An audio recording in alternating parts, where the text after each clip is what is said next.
వేదవతి గార్డెన్లో కూర్చొని బాధపడుతూ ఉంటుంది. అప్పుడు నిహారిక, కృష్ణబాబు వేదవతి దగ్గరకు వెళ్ళి అమ్మా కంగారు పడకు అని చెప్పి చెప్తూ ఉంటారు. ఆయన బయలుదేరి చాలాసేపు అయింది ఇంకా రాలేదు అని చెప్పి నిహారిక ఎవరి కోసమో ఎదురు చూస్తూ ఉంటుంది. అర్చన ఇదంతా దూరం నుంచి చూస్తూ ఉంటుంది. ఎవరి కోసం వీళ్ళంతా ఎదురు చూస్తున్నారు? నిహారిక పెద్దమ్మ, కృష్ణబాబు పెద్దనాన్న ఇంకేదో కుట్ర చేస్తున్నారు అని అర్చన మనసులో అనుకుని వీళ్ళేం చేస్తున్నారో తెలుసుకోవాలి అని చెప్పి అక్కడే ఉండి వీళ్ళను గమనిస్తూ ఉంటుంది. అప్పుడే ఒక పెద్దాయన బయట నుంచి వస్తూ ఉంటాడు. అదిగోండి మాటల్లోనే ఆయన వస్తున్నాడు అని చెప్పి నిహారిక వేదవతికి చెప్తూ ఉంటుంది. మీకోసమే ఎదురు చూస్తున్నాం రండి అని చెప్పి కృష్ణబాబు ఆయన్ని అంటూ ఉంటాడు. మీరు చెప్పినట్టుగానే తయారు చేశానమ్మా అని చెప్పి ఆ పెద్దాయన చెప్తూ ఉంటాడు. ఏది తీసి చూపించండి అని కృష్ణబాబు చెప్తూ ఉంటాడు. ఇక అతను అమ్మవారి విగ్రహాన్ని ఓపెన్ చేసి చూపిస్తూ ఉంటాడు. అర్చన అది చూసి అమ్మవారి విగ్రహం పూజా మందిరంలో ఉండాలి కదా, ముక్కు పుడకను అమ్మవారి విగ్రహాన్ని ఇతని దగ్గర నుంచి వస్తున్నాయేంటి అని చెప్పి అర్చన ఆలోచిస్తూ ఉంటుంది. అమ్మ, మీరు పంపించిన ఫోటోలు ఆధారంగా డూప్లికేట్ విగ్రహాన్ని తయారు చేశాను. రూపంలో కానీ గుణంలో కానీ ఎలాంటి తేడా ఉండదు అని చెప్పి ఆ పెద్దాయన వేదవతికి చెప్తూ ఉంటాడు. డూప్లికేట్ విగ్రహాన్ని నానమ్మ తయారు చేపించిందా? ఈ విషయం వెంటనే ఇంట్లో వాళ్ళందరికీ తెలియాలి అని చెప్పి అర్చన మనసులో అనుకుంటూ ఉంటుంది. అమ్మవారిని నానమ్మ ఎందుకు మోసం చేయాలనుకుంటుంది? అసలు ఈ నిహారిక పెద్దమ్మే నానమ్మను పాడు చేస్తుంది అని చెప్పి అర్చన మనసులో అనుకుంటుంది. ఈ విషయం అందరి ముందు బయట పెడతాను అని చెప్పి అర్చన పరిగెత్తుకుంటూ అందరి దగ్గరికి వెళ్తుంది. ఇక మరోవైపు వేదవతిని, అత్తయ్య గారు చూడండి, విగ్రహం పట్టుకొని రూపంలో కానీ ఆకారంలో కానీ తేజస్సులో కానీ ఏమైనా తేడా ఉందేమో అర్థమవుతుంది అని చెప్పి నిహారిక చెప్తూ ఉంటుంది. వేదవతి విగ్రహాన్ని పట్టుకొని చూసి పూజా మందిరంలో విగ్రహం ఎలా ఉందో ఇది కూడా అలానే ఉంది అని చెప్పి నిహారికకు చెప్తూ ఉంటుంది. అవును అత్తయ్య గారు, ఎలాంటి తేడా లేదు అని చెప్పి నిహారిక చెప్తూ ఉంటుంది. సరే, మీకు రావాల్సిన డబ్బులు త్వరలోనే మీకు ముడతాయి, మీరు ఇక్కడ నుంచి బయలుదేరండి అని చెప్పి కృష్ణబాబు ఆ పెద్దాయనకు చెప్పడంతో అతను విగ్రహాన్ని అక్కడే పెట్టి అక్కడి నుంచి వెళ్ళిపోతాడు. అత్తయ్య గారు, విగ్రహాన్ని తీసుకోండి, లోపలికి వెళ్దాం అని చెప్పి నిహారిక అంటుంది. వేదవతి విగ్రహాన్ని తీసుకొని వెనక్కి తిరిగేసరికి ఎదురుగా కుటుంబ సభ్యులంతా ఉంటారు. కుటుంబ సభ్యులందరినీ చూసి వేదవతి టెన్షన్ పడుతూ ఉంటుంది. ఏంటి వేద ఇదంతా? పూజా మందిరంలో ఉండాల్సిన అమ్మవారు బయటికి ఎలా వచ్చింది అని చెప్పి ప్రసాదరావు అడుగుతూ ఉంటాడు. ఇది డూప్లికేట్ విగ్రహం అండి అని చెప్పి వేదవతి చెప్తూ ఉంటుంది. ఇక కుటుంబ సభ్యులంతా కూడా షాక్ అవుతారు. డూప్లికేట్ విగ్రహమా? అసలు ఏం చేస్తున్నావు వేద నువ్వు అని చెప్పి ప్రసాదరావు అడుగుతూ ఉంటాడు. ఏం చేయమంటారండి, రేపు మనమంతా కలిసి పల్లెటూరికి వెళ్తున్నాము ఈ విగ్రహంతో అని చెప్పి వేదవతి చెప్తూ ఉంటుంది. అది కాదు వేద, నువ్వు చేస్తుంది తప్పు అని ప్రసాదరావు చెప్తూ ఉంటాడు. మరి నేను పూజా మందిరంలోకి వెళ్ళలేకపోతున్నానండి. రేపు పల్లెటూరికి అమ్మవారి విగ్రహాన్ని నేను తీసుకెళ్ళకపోతే అవని పూజా మందిరంలో నుంచి అమ్మవారి విగ్రహాన్ని తీసుకొని పల్లెటూరుకు వెళ్తుంది. అప్పుడు పల్లెటూరు ప్రజలందరికీ కూడా నేను పూజా మందిరంలోకి వెళ్ళలేకపోతున్నానన్న నిజం తెలిసిపోతుంది. ఇంతకు మించి అవమానం ఏముంటుందండి అని చెప్పి వేదవతి అంటూ ఉంటుంది. అమ్మ, నువ్వు పల్లెటూరులో అందరి ముందు డూప్లికేట్ విగ్రహాన్ని తీసుకొచ్చావన్న నిజం బయటపడితే ఇంతకు మించిన అవమానం జరుగుతుంది అని శ్రీకర్ చెప్తూ ఉంటాడు. అమ్మ, నువ్వేదో మంచి చేద్దామనుకొని చెడుకి శ్రీకారం చుడుతున్నావు అని శ్రీకర్ చెప్తూ ఉంటాడు. ఏంటి, అమ్మవారి విగ్రహాన్ని ఎవరికైనా తెలిస్తే మనకి అవమానం జరుగుతుందా?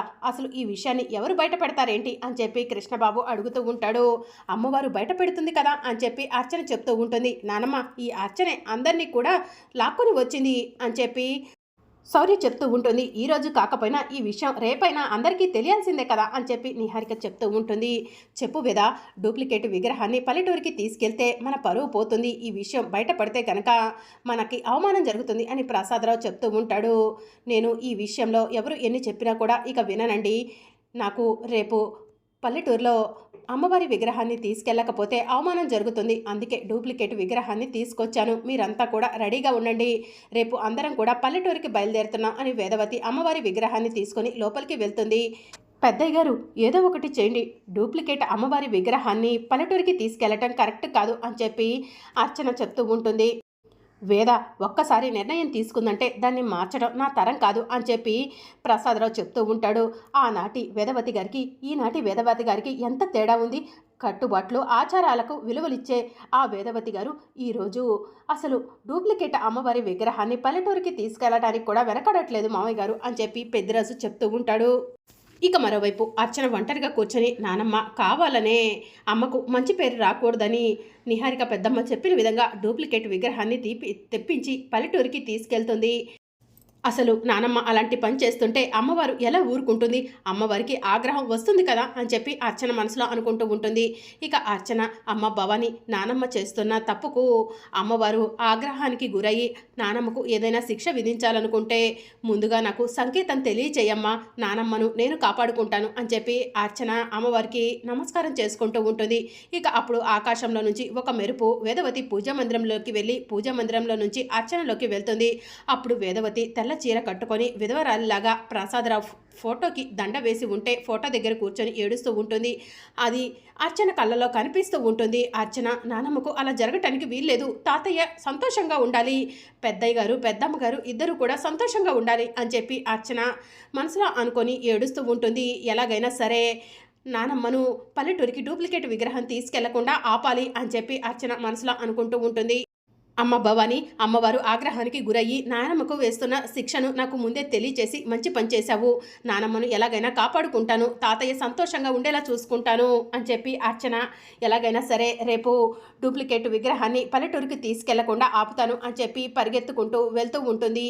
ఇక అలా అర్చన పరిగెత్తుకుంటూ వెళ్తూ అమ్మను తిరిగి ఈ ఇంటికి తీసుకురావటమే కాదు, నానమ్మ తాతయ్య అలాగే నా కుటుంబ సభ్యులందరూ కూడా సంతోషంగా ఉండేలా చూసుకోవాల్సిన బాధ్యత నాపైనే ఉంది అని అర్చన మనసులో అనుకుంటూ అవని ఇంటికి పరిగెత్తుతుంది.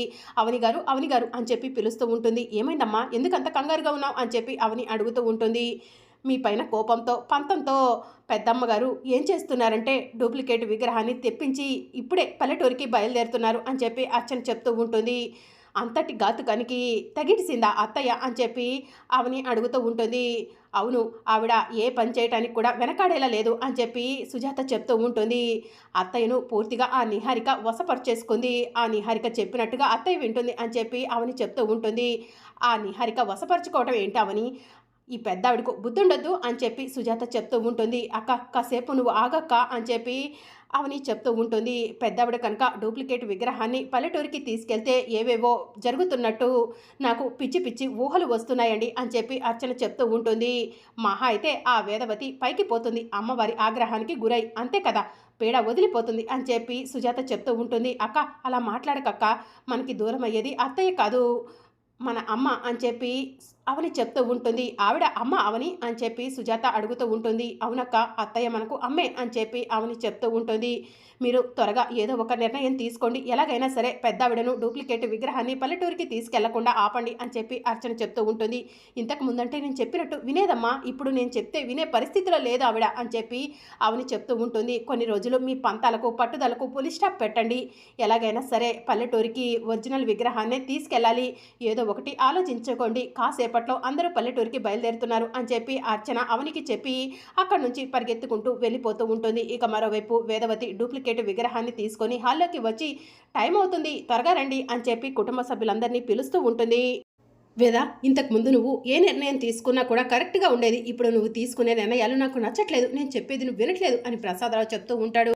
అవునమ్మా, మరొకసారి ఆలోచించు అని చెప్పి శ్రీకర్ చెప్తూ ఉంటాడు.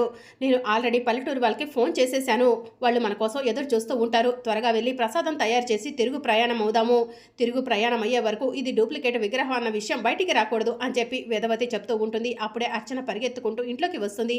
ఎక్కడికి వెళ్ళావమ్మా అని చెప్పి వేదవతి అడుగుతూ ఉంటుంది. ఊరికే బయటికి వెళ్ళాను అని చెప్పి అర్చన చెప్తూ ఉంటుంది. మేము పల్లెటూరికి వెళ్తున్నాము, నువ్వు కూడా మాతో వద్దు కానీ త్వరగా వెళ్ళి రెడీ అవ్వమ్మా అని చెప్పి వేదవతి అర్చనకు చెప్తూ ఉంటుంది. సరేనండి అని చెప్పి అర్చన చెప్తూ ఉంటుంది. మన ఫ్యామిలీ మెంబర్స్ మాత్రమే వెళ్ళే పల్లెటూరికి ఇదెందుకు నానమ్మా అని చెప్పి శౌర్య అడుగుతూ ఉంటుంది. అర్చన 2 సార్లు నా ప్రాణాలు కాపాడిందని నీకు గతంలో చెప్పాను శౌర్య, అర్చన కూడా మన ఫ్యామిలీ మెంబర్ అయిపోయింది, ఇప్పుడు అర్చనను పల్లెటూరులో అందరికీ కూడా పరిచయం చేస్తాను అని వేదవతి చెప్తూ ఉంటుంది. అప్పట్లో అక్షయ్ను కూడా ఇంతే నెత్తిన పెట్టుకున్నావు, మర్చిపోయావమ్మా అని చెప్పి వసంత అడుగుతూ ఉంటుంది. ఇక మరోవైపు అమ్మ, నాకైతే ఎందుకో ఈ అర్చనను చూస్తుంటే అక్షయ్ కళ్ళ ముందు తిరుగుతున్నట్టు అనిపిస్తుంది అని చెప్పి కృష్ణబాబు చెప్తూ ఉంటాడు. అయ్యో రామా, పెద్దావిడకు నేను చేసిన సహాయాన్ని మీరెవరు ఎందుకు గుర్తించట్లేదు అని చెప్పి అర్చన అడుగుతూ ఉంటుంది. ఈ ఇంట్లో వాళ్ళు అందరూ అంతేలమ్మా, చేసిన సహాయాన్ని ఎప్పటికప్పుడే మర్చిపోతారు అని చెప్పి పెద్దరాజు చెప్తూ ఉంటాడు. నువ్వు మూసుకొని ఉంటావా బావా అని చెప్పి కృష్ణబాబు అంటాడు. అమ్మ అర్చన త్వరగా వెళ్ళి రెడీ అవ్వు అని వేదవతి చెప్తుంది. ఇక అర్చన పైకి వెళ్ళి రెడీ అయ్యి కిందికి వస్తుంది. పదండి బయలుదేరదాం అని చెప్పి వేదవతి చెప్తూ ఉంటుంది. ఇక అందరూ కలిసి అమ్మవారి విగ్రహాన్ని తీసుకొని ఇంట్లో నుంచి బయటకు వెళ్తూ ఉంటారు. అర్చన వేదవతిని విధవరాలి గెటప్లో అమ్మవారి విగ్రహాన్ని తీసుకొని వెళ్తున్నట్టు ఊహించుకుంటూ ఉంటుంది. అమ్మకు చెప్పాల్సిందంతా చెప్పేశాను. అమ్మ ఎలాంటి నిర్ణయం తీసుకుంటుందో కనీసం నానమ్మను ఆ అమ్మవారైనా ఆపితే బావుండు అని చెప్పి అర్చన మనసులో అనుకుంటూ ఉంటుంది. అప్పుడు ఆకాశంలో మెరుపులు ఉరుములు వస్తూ ఉంటాయి. అలాగే పుట్టలో నుంచి నాగమ్మ తల్లి బయటికి వస్తుంది. మరి అప్కమింగ్ ఎపిసోడ్లో వేదవతిని నాగమ్మ తల్లి డూప్లికేట్ విగ్రహంతో పల్లెటూరికి వెళ్ళనిస్తుందా? ఏం జరగనుందో తెలుసుకోవాలనుకుంటున్నారా? అయితే ఛానల్ను సబ్స్క్రైబ్ చేసుకోండి.